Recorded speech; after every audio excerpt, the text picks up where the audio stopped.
Welcome back to Salam learning JC ആണ് ജിതിൻ സാറാണ് സംസാരിക്കുന്നത്. സോ മക്കളെ, നമ്മുടെ 7ാം ക്ലാസ്സിലെ സോഷ്യൽ സയൻസ് എക്സാം അടുത്തെത്തിയിരിക്കുകയാണ്. അപ്പോൾ നമ്മൾ ഏറ്റവും ഇമ്പോർട്ടൻ്റ് ആയിട്ട് ചില ചാപ്റ്ററിലെ ചോദ്യങ്ങളും ഉത്തരങ്ങളും ജസ്റ്റ് ഒന്ന് നോക്കാം.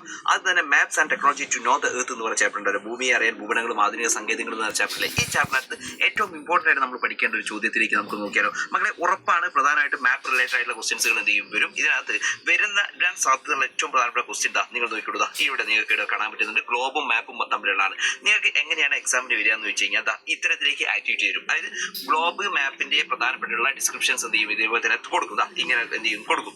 എന്നിട്ട് നിങ്ങളോട് എന്ത് ചെയ്യും ചോദിക്കും. അത് ഇതേപോലെ തന്നെ ക്ലാസിഫൈ ചെയ്ത് എഴുതാനാണ് എന്ത് ചെയ്യുക ചോദിക്കുക. അപ്പൊ നിർബന്ധമായിട്ട് ഇതുപോലെ തന്നെ ഗ്ലോബും മാപ്പും തമ്മിലുള്ള ഡിഫറൻസ് എന്ത് ചെയ്യണം പഠിച്ചു വെച്ചോണം. അപ്പൊ ഗ്ലോബ് എന്താണ് എന്ന് വെച്ച് കഴിഞ്ഞാൽ കുഞ്ഞുങ്ങളെ എല്ലാവരും നോക്കിയോളൂ. ഗ്ലോബ് ഇതാണ്, മാപ്പ് ഇതാണ്, എല്ലാവർക്കും അറിയാലോ. അപ്പൊ എന്താണ് ഗ്ലോബ് എന്ന് ചോദിച്ചു കഴിഞ്ഞാൽ മക്കളെ, നമുക്ക് അറിയാൻ വേണ്ടി പറ്റുന്നുണ്ട്. ഗ്ലോബ് എന്ന് പറഞ്ഞാൽ it's A real model of the earth ആണ് അല്ലേ. ഭൂമിയുടെ യഥാർത്ഥ മാതൃകയാണ് ഇത് ഗ്ലോബ് എന്ന് പറയുന്നത്. അതേപോലെ തന്നെ ഈ പറയുന്നതാണ് ഇത് സ്പെറിക്കൽ റെപ്രസെന്റേഷൻ ആണ്. ഇത് വൃത്താകൃതിയിലാണ്. അപ്പോൾ നിങ്ങൾ നോക്കിയോളൂ, ഇത് യഥാർത്ഥ മാതൃകയാണ്, ഭൂമിയുടെ യഥാർത്ഥ മാതൃകയാണ്. അതേപോലെ തന്നെ മക്കളെ ഓർത്തു വെക്കേണ്ട ഒരു പോയിന്റ് ആണ്, ഇതെങ്ങനെയാണ് ഗോളാകൃതിയിലാണ് കാണപ്പെടുന്നത്. അതേപോലെ തന്നെ മക്കൾ നോക്കി ഭൂമിയെ കുറിച്ചുള്ള ഒരു സമഗ്രമായ ദൃശ്യബോധം ചെയ്യുന്നുണ്ട്, പ്രദാനം ചെയ്യുന്നുണ്ട് അല്ലേ. It is A give A comprehensive visual sense എന്ത് ചെയ്യുന്നുണ്ട്, നൽകുന്നുണ്ട് എന്ന് മനസ്സിലാക്കി വെക്കുക. ഓക്കെ, അതുപോലെ തന്നെ മെയിനായിട്ട് മാപ്പുമായി ബന്ധപ്പെട്ട് നോക്കുകയാണെങ്കിൽ അതൊരു 2 ഡയമെൻഷണൽ ഇമേജ് ആണ്, അല്ലെങ്കിൽ ഒരു ദ്വിമാന ചിത്രീകരണമാണ്. അതുപോലെ തന്നെ ഭൂമിയെ ഇതുപോലെ തന്നെ ഒരു പരന്ന പ്രതലത്തിലാണ് എന്ത് ചെയ്യുന്നത് ചിത്രീകരിക്കുന്നത് അല്ലേ. അപ്പോൾ നമുക്കറിയുന്നതാണ് അതൊരു പ്ലെയിൻ സർഫേസിലാണ് ചിത്രീകരിച്ചിരിക്കുന്നത്.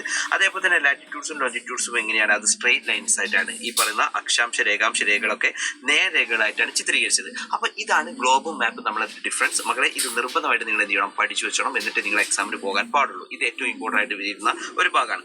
അതേപോലെ തന്നെ കുഞ്ഞുങ്ങൾ ശ്രദ്ധിച്ചോ, നെക്സ്റ്റ് വൺ ഇതിനകത്ത് ചോദിക്കാൻ സാധ്യതയുള്ള വളരെ പ്രധാനപ്പെട്ട ചോദ്യം എന്ന് പറഞ്ഞാൽ right any 3 factors that helping map reading. മക്കളെ, ഭൂപട വായനയ്ക്ക് ആവശ്യമായിട്ടുള്ള പ്രധാനപ്പെട്ടുള്ള ഘടകങ്ങൾ ഏതെങ്കിലും ഘടകങ്ങളാണ്, ഏതെങ്കിലും 3 ഘടകങ്ങളുടെ പേര് ഇതാണ് ചോദിച്ചത്. അപ്പോൾ നിങ്ങൾ നോക്ക്, ഒരു ഭൂപടത്തിന് പ്രധാനമായിട്ട് ഉണ്ടായിരിക്കേണ്ട ഏറ്റവും പ്രധാനപ്പെട്ട ഫാക്ടേഴ്സ് ഉണ്ട്. ഒന്ന് ടൈറ്റിൽ വേണം, ടൈറ്റിൽ അല്ലെങ്കിൽ തലക്കെട്ട് ഉണ്ടായിരിക്കണം.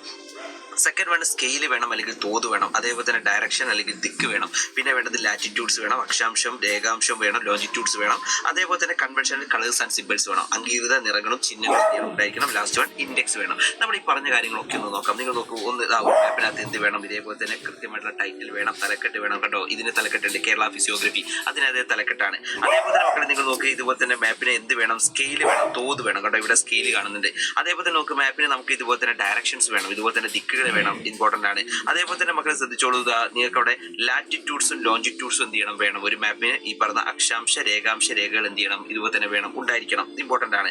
അതേപോലെ തന്നെ മക്കളെ നിങ്ങൾ നോക്ക്, പ്രധാനമായിട്ട് ഒരു ഡിഫറെൻ്റ് ആയിട്ടുള്ള കളേഴ്സ് കണ്ടോ. ഈ കേരളത്തിന്റെ പ്രധാനപ്പെട്ടുള്ള ഫിസിയോഗ്രഫി കാണിക്കുമ്പോൾ ഈ പറഞ്ഞ റെഡ്, അതുപോലെ തന്നെ ഗ്രീന്, യെല്ലോ എന്ന് പറയുന്ന കളർ കൊടുക്കുന്നുണ്ട്. റെഡ് എന്ന് പറഞ്ഞാൽ ഹൈലാൻഡ് ആണ്, ഗ്രീൻ എന്ന് പറഞ്ഞാൽ മിഡ് ലാൻഡ് ആണ്, യെല്ലോ എന്ന് പറയുന്നത് ഇതാണ് ലോ ലാൻഡ് ആണ്. അപ്പോൾ ഇങ്ങനെ എന്ത് ചെയ്യുന്നുണ്ട് കാണിക്കുന്നുണ്ട്. അങ്ങനെ ഡിഫറെന്റ് കളേഴ്സ് ആൻഡ് സിമ്പിൾസ് ഉണ്ട്. പിന്നെ നിങ്ങൾ നോക്കിയാൽ മതി, ഇൻഡിക്കേറ്റേഴ്സ് ഉണ്ട് കേട്ടോ. ഇൻഡെക്സ് അല്ലെങ്കിൽ ഇൻഡിക്കേറ്റേഴ്സ് ചെയ്യുന്നുണ്ട്, കാണിക്കുന്നുണ്ട് അല്ലേ. ഓരോന്നും എന്താണ് റെപ്രസെന്റ് ചെയ്യുന്നത് കൃത്യമായിട്ട് അവിടെ കൊടുക്കുന്നുണ്ട്. അപ്പൊ ഇതൊക്കെ ഒരു മാപ്പിന് വേണ്ട പ്രധാനപ്പെട്ട ഫാക്ടേഴ്സ് ആണ്, ഒരു മാപ്പ് റീഡിങ്ങിന് വേണ്ട ഇമ്പോർട്ടന്റ് ഫാക്ടേഴ്സ് ആണ്. ഇത് പഠിച്ചു വെച്ചോണം, ഇമ്പോർട്ടന്റ് തന്നെയാണ്. ഓക്കെ, അങ്ങനെയാണെങ്കിൽ മകൾസെ അടുത്തത് ഇതുമായി ബന്ധപ്പെട്ട് നിങ്ങൾക്ക് ഇതുപോലെ തന്നെ ചോദിക്കാൻ സാധ്യതയുള്ള ഒരു ചോദ്യം എന്ന് പറഞ്ഞാൽ what are the situation in which maps are used. മക്കളെ, ഏതൊക്കെ സാഹചര്യങ്ങളിലാണ് മാപ്പുകൾ നമ്മൾ ഉപയോഗിക്കുന്നത്. പ്രധാനമായിട്ടും ഒരു സ്ഥലത്തിന്റെ സ്ഥാനം മനസ്സിലാക്കാൻ അല്ലെ, സ്ഥാനം മനസ്സിലാക്കാൻ നമ്മൾ മാപ്പ് ഉപയോഗിക്കാറുണ്ട്. അപ്പൊ എന്ത് മനസ്സിലാക്കാനുണ്ട്, ലൊക്കേഷൻ മനസ്സിലാക്കാൻ ഉപയോഗിക്കും.